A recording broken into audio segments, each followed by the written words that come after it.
बाळा, थोडं थांब.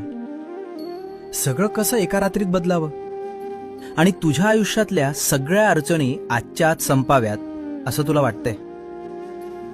सध्या तुझी आणि वेळेची एक अदृश्य शर्यत सुरू आहे. जे काही बिघडले ते लगेच कसं ठीक होईल यासाठी तुझी तडफड सुरू आहे. माझी वेळ कधी येणार हा विचार तुला आता शांत बसू देत नाहीये. घाईघाईत तू काहीतरी मार्ग शोधण्याचा प्रयत्न करतोयस आणि त्यामुळे कधी कधी परिस्थिती सुधारण्याऐवजी अजूनच गुंतागुंतीची होतीये. माझ्या नियोजनाचीही एक अचूक वेळ आहे. जे बिघडायला महिने लागले ते एका क्षणात कसं सुधारेल?